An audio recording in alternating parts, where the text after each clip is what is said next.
हत्या, डकैती, लूट और महिला उत्पीड़न जैसे 11 मुकदमे वाला नया गृह राज्य मंत्री देश को मुबारक हो। अलका लांबा। पिछले दिनों केंद्र की नरेंद्र मोदी सरकार ने अपना मंत्रिमंडल विस्तार किया। प्रचारित किया गया कि ये देश का अब तक सबसे शिक्षित और युवा मंत्रिमंडल विस्तार है, लेकिन यह नहीं बताया गया कि इस मंत्रिमंडल विस्तार में हत्या के आरोपियों को भी शामिल किया गया है। यहां तक कि ऐसा मंत्रिमंडल विस्तार किया गया है जिसमें हत्या की कोशिश, डकैती, लूट और महिला अस्मत के साथ खिलवाड़ के आरोपी को ही गृह मंत्रालय का राज्य मंत्री बना दिया गया है। कांग्रेस नेता अलका लांबा ने ट्विटर के जरिए इस नए मंत्रिमंडल विस्तार पर निशाना साधा है।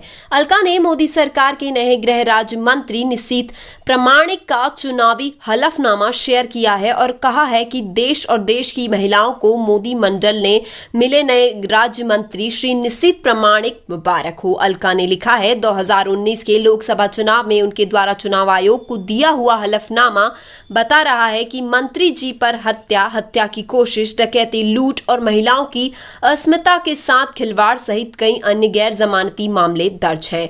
पश्चिम बंगाल के कूचबिहार लोकसभा सीट से सांसद निशीथ प्रामाणिक राजवंशी समुदाय से ताल्लुक रखते हैं। निशीथ प्रामाणिक ने अपने राजनीतिक जीवन की शुरुआत ममता बनर्जी की पार्टी तृणमूल कांग्रेस से की थी। बाद के दिनों में निशीथ भाजपा के साथ चले गए। निशीथ जब ममता बनर्जी की पार्टी के साथ थे तब उनके आपराधिक मुकदमों को लेकर विपक्ष खूब आरोप लगाया करता था, लेकिन भाजपा में आते ही निशीथ न सिर्फ सांसद बने बल्कि अब गृह राज्य मंत्री भी बन गए हैं।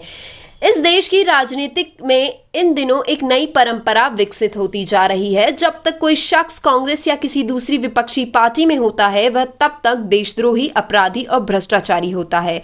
वह जैसे ही भाजपा में शामिल हो जाता है या तो उसके दाग अच्छे हो जाते हैं या फिर उसके सारे पाप धुल जाते हैं। भाजपा जैसे एक पार्टी न हुई बल्कि गंगा हो गई जिसमें नहाते ही सारे पाप धुल जाते हैं। हद तो इस बात की है कि जब गृह मंत्रालय जैसा अहम विभाग जिस पर कानून व्यवस्था को बनाए रखने की जिम्मेदारी और जवाबदेही होती है, उसी मंत्रालय को एक ऐसे शख्स को सौंप दिया जाता है जिस पर इतने संगीन मुकदमे दर्ज हों।